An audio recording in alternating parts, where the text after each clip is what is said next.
who has broken the ministerial code. That is the conclusion of Sir Alex Allen, who was in charge of advising the Prime Minister on the ministerial code. It's unprecedented for a minister to survive. They either resign or they're sacked. He hasn't gone, and all we've had is a one-sentence line from Number 10 saying the Prime Minister has full confidence in Priti Patel. That was it. Exactly, that's my point. That's just not good enough. And it is the same as Dominic Cummings on that Sunday when he said, well, I just standing by Cummings, he's not going. And the public, I don't think the public will care that much. Everybody knows that people lose their temper. And my goodness, there's a really good reason to lose your temper in the Home Office. And let us face something else. Forget Ed David for a moment. But there's other civil servants rushing to support Alex Allen. This is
Sir Alex Allen said so in the report.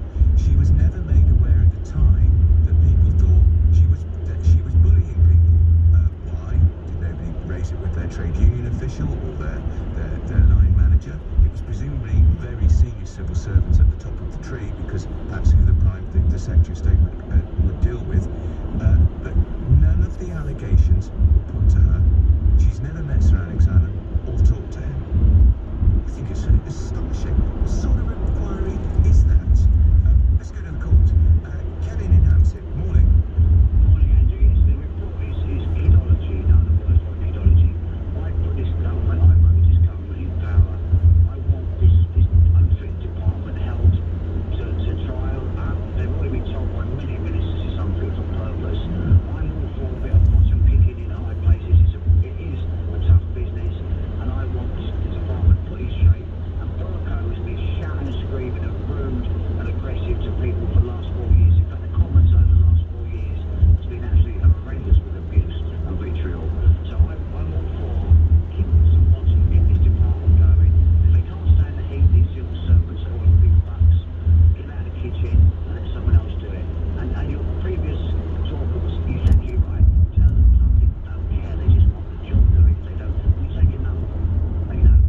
Stuff like this in our normal workplaces, they're leaving their own towns to have got a clue what goes on in the country. All right, Kevin, thank you for that. The previous caller, good guest, was Tom Barrett, of course, the author of the book on Boris Johnson. Let's go to Rudy, who's calling from... Are you in Bristol, Rudy? I am, yes. Good morning to you. Well, I'm just thinking about much hypocrites like that, David, because why weren't they shouting and screaming about when Angela Rayner hurled abuse calling the MP scum in Parliament? Yeah, no, Angela Rayner, of course, is the deputy leader of the Labour Party. You're right, she called the Tory MP scum in the Commons. Yeah, it is. And then you've got SNP, they're going on about Dominic Cummings, that went on a train all the way up to Scotland, infecting everyone on the train and around them. But that's okay, that complies. She didn't have people outside her house. She didn't have reporters knocking on her parents' doors. It's just hypocritical. They just don't like the fact that the Tories are doing what they said they were going to do when it comes to immigration. And the fact is, if you're a person in that kind of job, and it's Priti Patel, and you're worried about a few bad words, then you're not fit to do the job, in my opinion. Well, that's interesting, Rudy. Thank you for that. This email here says, good morning, Mr. Pearce. I wonder if your view on Priti Patel would have been the same had she been any other party MP other than the Tory. I feel we should be paying for them to be sent to the tower. Ollie for Putney. Absolutely not. Absolutely not. I think civil servants need to raise their game. I think she shouted and swore. It's not the end of the world, is it? Highly paid civil servants. What's Sir Philip Putnam earning? 160,000 a year, and he couldn't cope with a bit of shouting and swearing. Look, she shouldn't shout and swear. She should conduct herself differently. But the report by Sir Alex Allen, which I still say bizarrely didn't talk to her, made the point too that she was understandably frustrated on many occasions because what she wanted to get done was not being done. There is history of civil servants blocking the wishes of their political masters. Politicians decide, civil servants advise. Never forget it. Now, we'll carry on with that conversation, but of course one of the big stories of the last week was Boris Johnson in conversation with Northern MPs apparently described devolution as a disaster in Scotland and said it had been Tony Blair's biggest mistake. If you remember, Tony Blair's first government brought in a Scottish Parliament and a Welsh Assembly and a Northern Ireland Assembly. Well, this was the Prime Minister speaking yesterday at the Scottish Conservative virtual conference. I know that comments that I made the other day on devolution have been widely reported, leaked, not entirely accurately, but never mind. Since there were no press in the room, I'll give you my round, unvarnished view. The way the SNP have handled devolution in Scotland has been a disaster, from plummeting education standards, low business confidence, and the lowest satisfaction ever in public services. It's an abysmal record. Boris Johnson, I wonder if he's slightly rewriting the plot there. Let's talk to Michael Blackley, who's political editor for the Scottish Daily Mail. Michael, good morning. I imagine some of the people who were most irritated by what he said earlier in the week about devolution being a disaster were Scottish Tory MPs, Scottish Tory party members. Good morning, Andrew. Yes, there's absolutely no doubt that there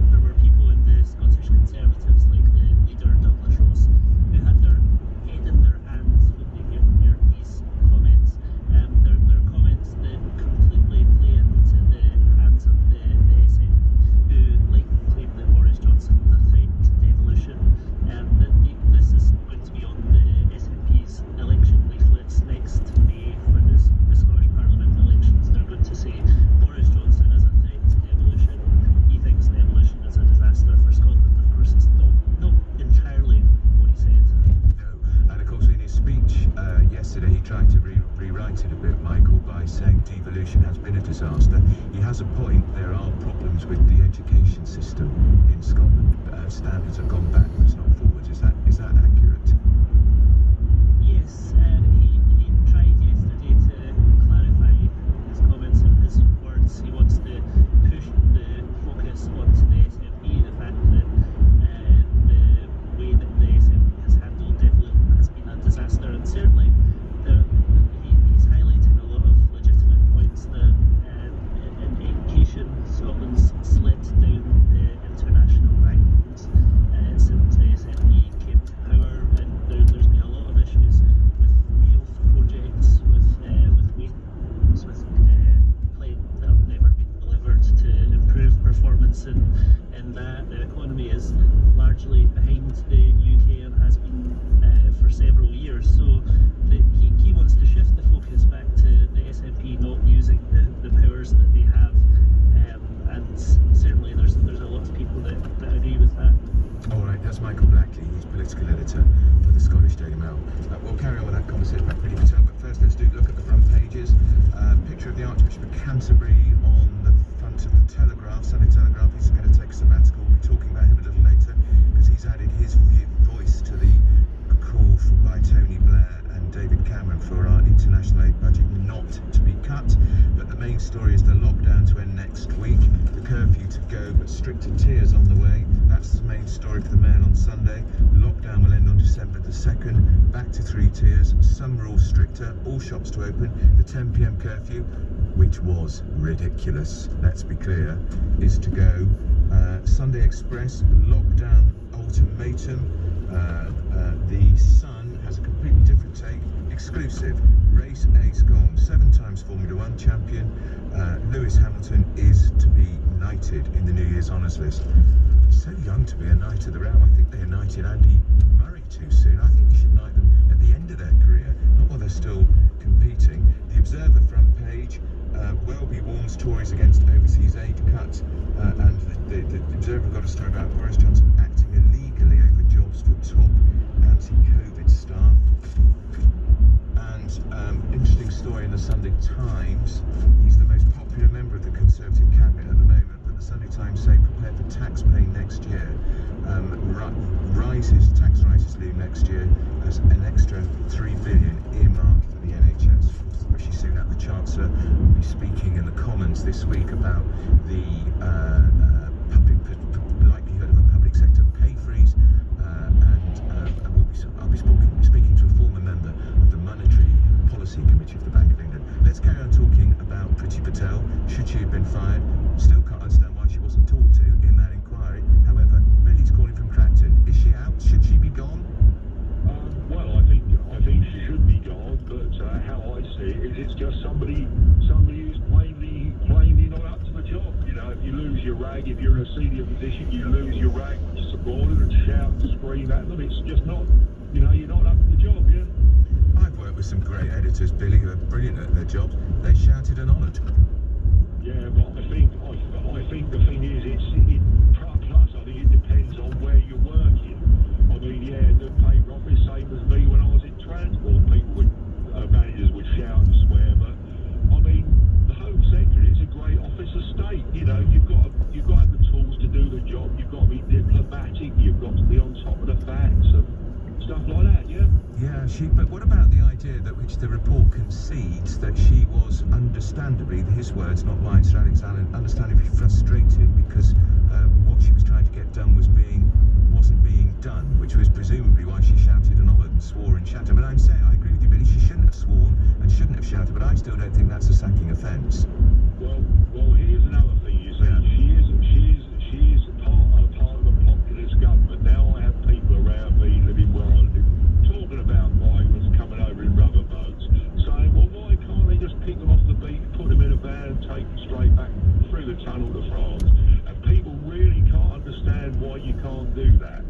And I would guess that the civil servants who was working with her, their job is to remind the minister they've got to work within the law of the land. Yeah. But I would guess she was trying to make decisions, sort of populist decisions. They were pointing, well, because you can't actually do this because it's against the law. Exactly, because if they set foot on soil, then they claim asylum, you see. So That's what happened. Billy, good call. Thank you for that. That's Billy in Clacton. We'll carry it. This is a text about Ed David, the Lib Dem leader who came on.